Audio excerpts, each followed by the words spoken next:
What's up guys, it's Roketeer here and welcome to another amazing video on the channel. So for today I'm bringing you a updated version of a fan favorite deck. A deck that I showcased around 2 to 3 years ago now. So it's been quite a long time and I've gotten quite a few new ideas. Before I continue any further, I just want to give a massive shout out to my buddy Carl Hewitt. He is a lifesaver and gave me this deck for a deck profile through a trade. Fantastic guy. I'm sure you're watching this video, so thank you again. And leave in the comments down below just a massive thank you again from everyone else watching, because he allowed this deck profile to be possible. So by now I can assume you guys have seen the thumbnail, and I hope you do enjoy the thumbnail. I had a lot of fun making it. It is, of course, Trap Cosmos, and Cosmos have not got any support, but they kind of have, and allow me to explain.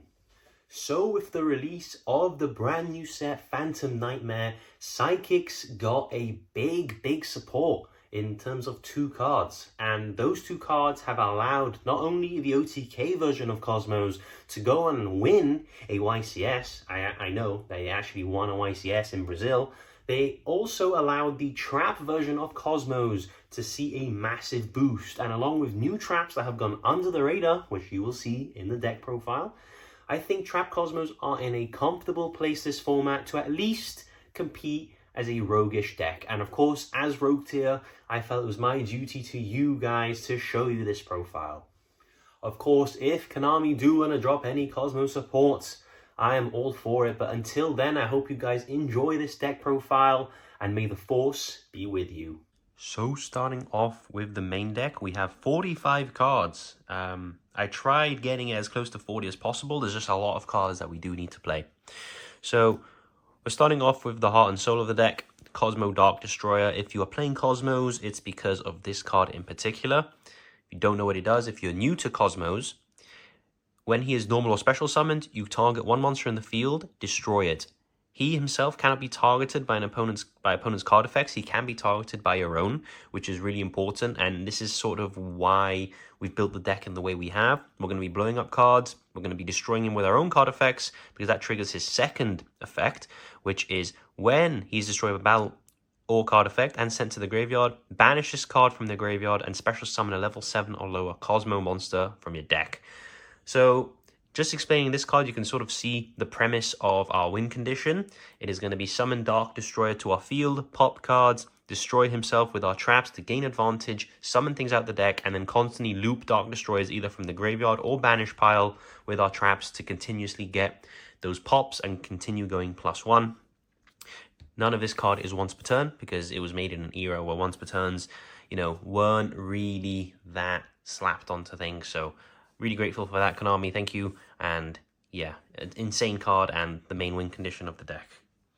For our other ships, we play 1 Cosmo Dark Eclipser. He is nowhere near as good as Dark Destroyer. We play him simply because we need the name for Tin Can, and because if he is destroyed by battle or card effect, he can banish himself and add a card. Add a level 8 or lower Cosmo, so you can add your Dark Destroyer or anything lower. And that is useful. On the field, he's a trap negate as well. We can play around evenly matched, and as a back row build, that is really good. And I feel like he warrants a space because of that. Again, he cannot be targeted by an opponent's card effects as well. All the big ships sort of share that similarity. And for our last ship here, we play double Cosmo Slip Rider. On summon, normal or special, he's going to target a spell trap on the field and destroy it. You can target your own, which is fantastic if you have Cosmo Town. Usually going to be doing your opponent's. And if he's destroyed by battle or card effect, sent to the grave, banish this card, special summon a level 4 or lower Cosmo monster. So as you can see, the smaller the ships are, the smaller recruiters they can bring out from the deck. But again, Cosmo, Slip Rider, or Dark Destroyer aren't once per turn, so we can really loop them in a back row match against Labyrinth. This guy's your main guy. Just continue to loop him, continue to blow up cards. So that is it for the ships. 6 ships total. Not that many ships. There's a good reason for that. We don't want to be bricking on the ships. So I feel like 6 is a good number. For our pilots, as I like to call them, we play triple Cosmo Tin Can. People say that this card is very slow for a Rota, and I agree, but in a trap version where we are going to be taking things slow, he's perfectly fine. He not only adds a card in the end phase, but he loads the graveyard with 2 more, which is really, really useful.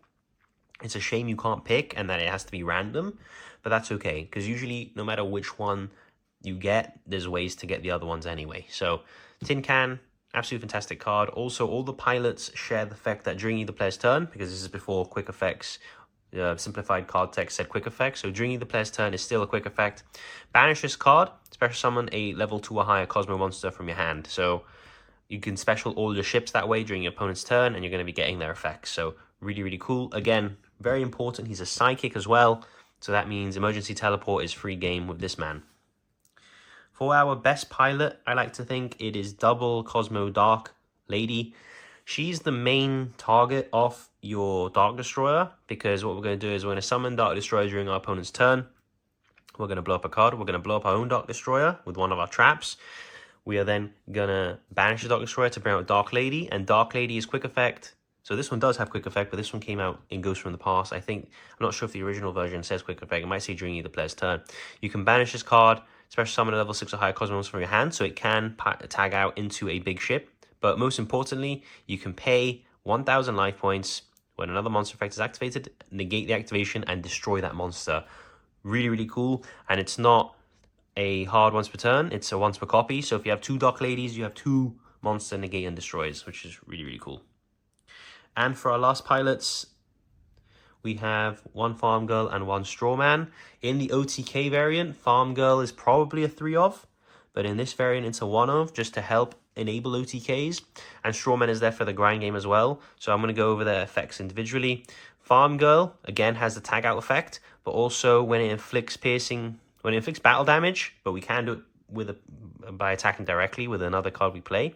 You can pay 500 and add any Cosmo card from your deck to your hand. So usually Dark Destroyer, and then you're going to tag out Farm Girl, summon Dark Destroyer, blow up a card, and attack again, which is really handy for OTKs.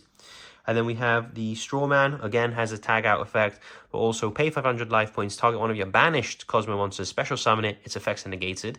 Also destroyed during the end phase, so then when it is destroyed during the end phase, it will get the destruction effect, banish itself, and special something else out of the deck. So they're both psychics, which is, I guess, reason enough to play them at 1. Again, in the OTK variant, I think the ratios are slightly different, but E-Telly essentially means you're playing 4 of each anyway, because you can E-Telly them out. So yeah, they serve a purpose, and I think that is really, really important for a deck like this, because we need every card to count. So that is it for the Cosmo monsters. I believe there's 6 ships and 7 pilots, so I'm okay with that ratio. We have double Cosmo Town. Cosmo Town is a really nice card. It has loads of effects, and I'm going to go over them quickly in case you guys don't know what it does. So once per turn, target one of your banished Cosmo monsters. You add it to your hand, and you take life points equal to the original level. You can reveal any number of Cosmo monsters in your hand, shuffle them into the deck, and then draw cards equal to the number that you shuffled in. So it's like a little mini mulligan. And when it's destroyed by a card effect, including your own, you can add a Cosmo card from your deck to your hand, so it's again another Rota. So Slip Rider can destroy town, and you can add, for example, the Cosmo Trap, which is insane. That's something you can do. You can add a Dark Destroyer, you can add whatever you want. So 2 Cosmo Town, don't want 3. I don't want to be clogging on Cosmo Towns, because Cosmo Town on its own, without any other Cosmo cards, doesn't do anything. So just 2 Cosmo Towns is perfectly fine. And to finish off the Cosmo part, we have double Cosmojo. This card's really, really nice. I think in the OTK variant, you play 1. I play 2 in the trap build because of trap tricks. It means we can always banish a Cosmojo from deck to set 1. And Cosmojo is insane removal. You target a Cosmo monster you control, destroy it, and if you do, you banish 1 card that is in your opponent's field or in their grave. Like, non-targeting banish, by the way, in the graveyard as well. So you can hit Promethean Princesses all day with this. Really, really nice. And of course, that would trigger your ships to banish and do something as well. So really, really nice card. I love this card. That is it for the Cosmo part of the deck. We are going to be seeing more psychic bits down the line, but first I got to go on to the supporting engine. And it is, of course, the Dogmatika engine. Now, Dogmatika engine really, really helps, I think, in trap decks especially, because it allows you to utilize your extra deck in a way that isn't usually utilized by Cosmos, in terms of we can just play cards that when sent to the graveyard give us advantage. And we need that type of advantage because Cosmos is a very old deck, and the meta decks of the format will outpace you, so you need to find a way to sort of keep up to their pace initially. Dogmatica's the other way. So I'm going to go over what each of them do again. Ecclesia can special summon herself if there's an extra deck monster in the field, which is really nice going second. It helps. Cannot be destroyed by battle. The monster special summon from the extra deck. On summon, it's going to search you any Dogmatica card, which is fantastic. It does lock you out with the extra deck the turn you do that, but Cosmos don't really use the extra deck that much anyway. We have Fleur de Lis, which can special summon itself during the main phase if there's a monster from the extra deck on the field. If you also have a Dogmatica monster, it is a negate, essentially, a non-targeting negate, which is cool and really, really nice. And then when it attacks, it can give all of your Dogmatica monsters plus 500 attack permanently. And remember, if this card gets negated, the attack will still stay on your other Dogmatica monsters because it is a attack boost that applies to multiple monsters. And probably the most important one, really, we have Dogmatica Maximus. Maximus, you can banish a Fusion, Synchro, Xyz, or Link monster from the graveyard to special summon himself. During the main phase, you can make you and your opponent send 2 cards from the extra deck to the grave. And then, obviously, that's going to be fueling all those amazing effects from cards that when sent from the extra deck to the grave have.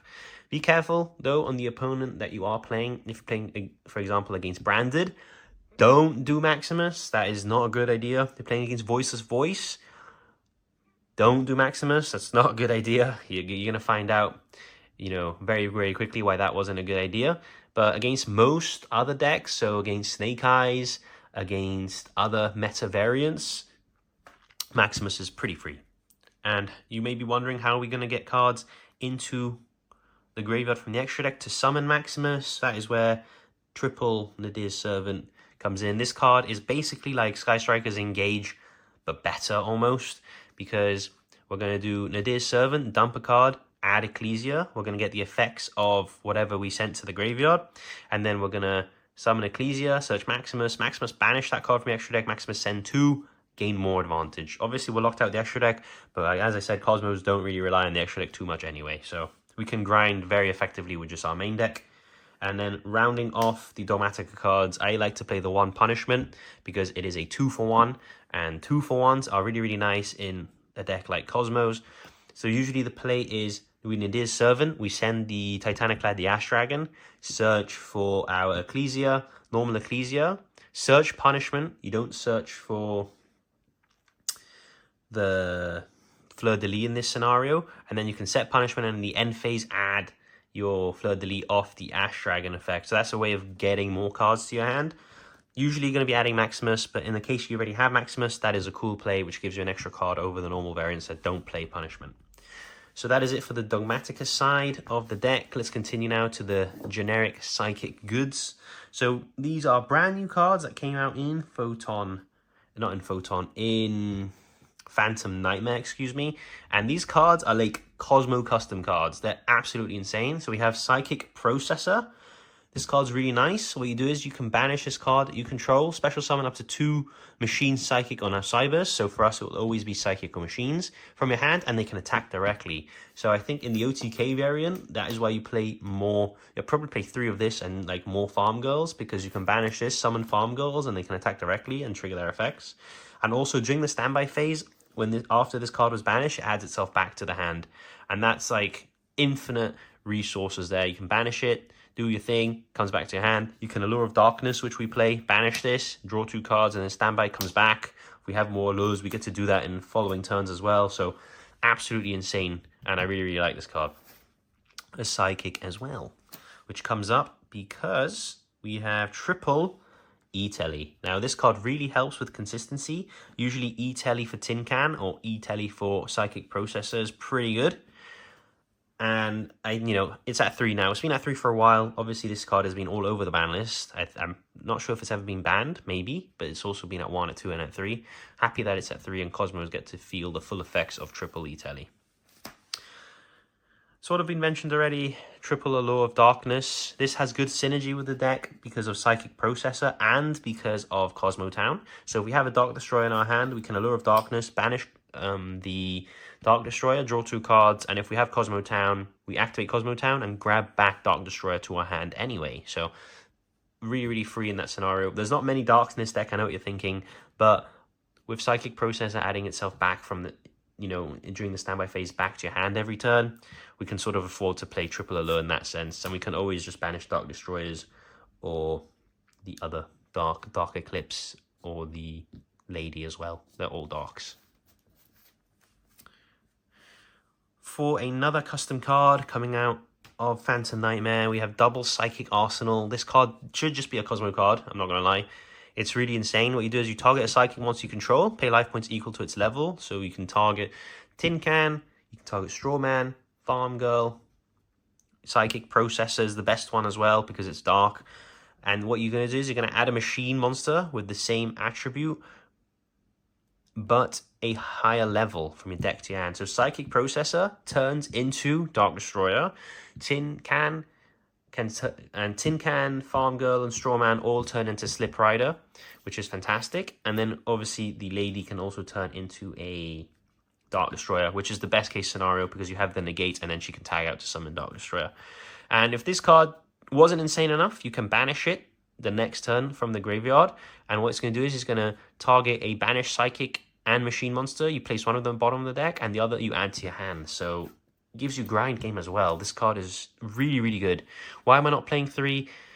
Because you need to already have a Psychic monster in play. And if you don't do that, I don't want to be just having 3 bricks in my hand. For the traps, and there are quite a few because this is the Cosmo trap variant, so get ready. I'm going to be showing you all the traps and the reasoning behind. Double Infinite Impermanence. Sometimes you just need a negate, and Infinite Impermanence does that. Obviously, we can set these traps from the deck with 2 trap cards I'm going to be showing you that our trap engine revolves around. Obviously, it's a hand trap as well. So if we get lucky and see Imperm, we can hand trap our opponent or save it if we're going second to help break the board. So this is what I built the traps around. We have double Trap Tricks. Obviously, Trap Tricks is insane, but you have to be playing multiples of a single trap because you need to banish one from the deck to then set one. But you can activate it at the turn it's set. You just can't activate any more traps that turn after you activate that one more trap. And also we have a card I don't think many people know. We have Trap Tracks. So between Trap Trick and Trap Tracks, we have access to our full trap engine. Trap Tracks, what it does is you target one monster you control. So Dark Destroyers are free game. Destroy it, and if you do, you set a normal trap from your deck to the field, and it can be activated to that turn. Obviously, that would trigger a Dark Destroyer, and it has the same restriction as Trap Trick, which means that you can only activate one more trap for the rest of the turn. But this is, I think, what really, really helps, along with the new support into making Cosmos.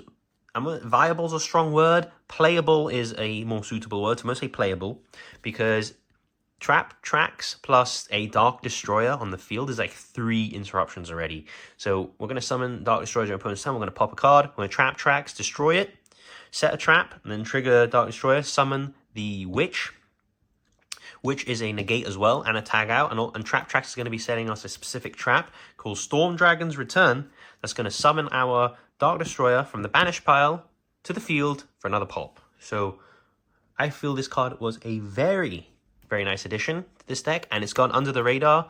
No one is talking about this card. Like, this card's really, really good. And it's obviously settable off Trap Tricks as well. So really, really cool. For our other traps, this is the last trap I play 2 of because I think it's sometimes just a blowout. Double Torrential Tribute. Sometimes your opponent is counting to 5 summons when you can just hit them whenever with Torrential, and it's obviously going to trigger your Cosmo cards as well because they all trigger on destruction. Your ships do at least anyway. So again, a card I think is very useful as well. And now for cards that are one-offs, because we can set them off the Trap Tracks, we have 1 Destructive Daruma Karma Cannon, because this card just says no to like a whole field of monsters and any links get sent away. We have 1 Back to the Front. This allows us to Monster Reborn a Cosmo, preferably Dark Destroyer, to get a pop. And you're going to have to forgive me for the proxy here as I can't find my 1 copy. This is Storm Dragon's Return. Storm Dragon's Return is essentially the same thing as Back to the Front, except it does from the banish pile, and you can bring back your Dark Destroyer and then get a pop. So these traps is sort of how we can grind and how we're going to be looping our Dark Destroyers. So yeah, I'm really, really happy with this build at the moment. I'm going to go show you to the extra deck now. For the extra deck, as I said, this is all free real estate, more or less, for Cosmos, and really influences our side deck as well, which I'll get to explaining in a little bit. We're going to start off with the Link monsters. We have 1 Tri-Brigade Bacephalus II. Why are we playing this card? We're playing this card specifically because we have Ultimate Slayer in the side deck, and anytime we hit a Link monster with Ultimate Slayer, we can send this to the grave, and this allows us to send any beast, warrior, or winged beast from our extra deck to the graveyard as well, so we can go 2 for 1 in that sense, while removing a card. So really, really cool. We have 1 Tri-Brigade Ferrijit, the Baron Blossom. When this card goes to the graveyard, you draw a card and place 1 card at the bottom of your deck. Helps unclog hands. Really, really useful. It's a target of your Bacephalus II. Now, this is the bit where it's not very budget anymore, and I apologize. I'm sure there are other alternatives. You don't have to play this card, but I feel it just comes up sometimes and it's useful to have. The 1 SP Little Knight. I know, guys. I know it's expensive. I really do. You can probably get away with playing something else. This isn't mandatory at all. It's come up for me in certain situations, which is why I'm mentioning it. I'm trying to show you the most competitive version I can of this Cosmo build, hence why I'm playing SP. Not mandatory though. I'm sure you can find, you budget players, the smart guys, you always find ways to go around things like this. So SP Little Knight, we all know it does. It's a crazy, crazy card. Banishes cards, and then you can banish on a quick effect as well. Dark, the Dark Charmer. We play Darks in our deck, and this fuels our SP Little Knight to get the banish effect on summon. And we play the 1 Link Karibo, because Tin Cans are level 1. And once we get Link Karibo in rotation, if they want to do anything to our Tin Can in end phase, we can use the effect to search, and then if they impermanent, for example, we can just tag it out with Link Karibo and dodge it. So I feel like it was at least useful to have in that sense. You can probably put Anima if you don't want the Link Karibo, and potentially punish people for bad zone placement as well. So that's it for the synchros. We play 1 of every card type, so Ultimate Slayer is always live. For the Xyz monsters, we play 1 Zeus. It's really good, especially when we have the Xyz monsters that I'm going to be showing you in a bit. I haven't put Anti-Zeus in. You probably could, but remember, Anti-Zeus conflicts with Dark Destroyer. It's going to just negate its effects with no pops. So that's the only reason I didn't put it in. We have 1 Dingirsu, 2 Dark Destroyers make Ding, and if you can't out something, Dingirsu can non-targeting send it to the graveyard instead. Dark Destroyer targets, unfortunately, so some situations you can't out something, we have Ding.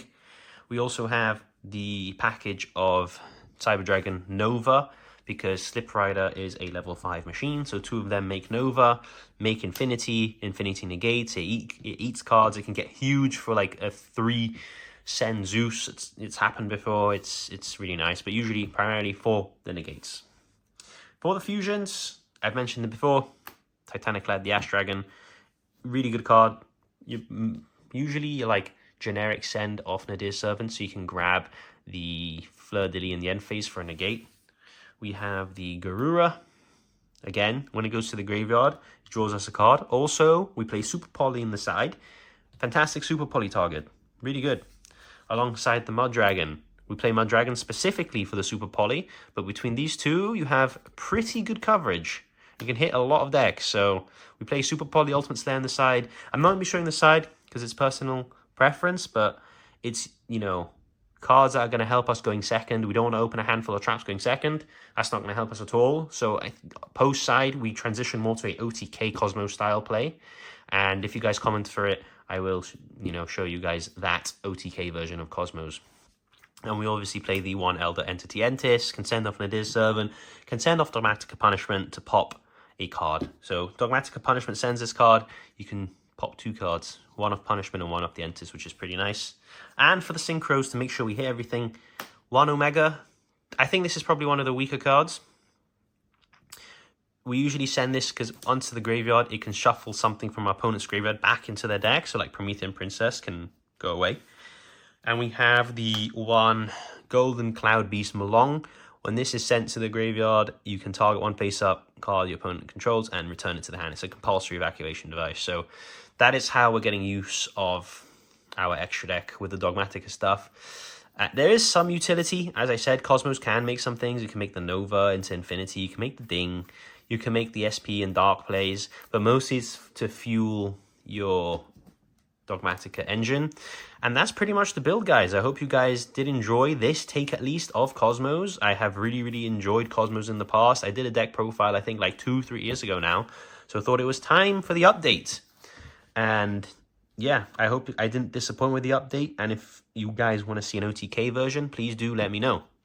And I thank you all for watching. Subscribe if you're new. We're almost at 2.5k, which is amazing. Thank you, guys. And I'll see you all in the next video. It's time! Let's go!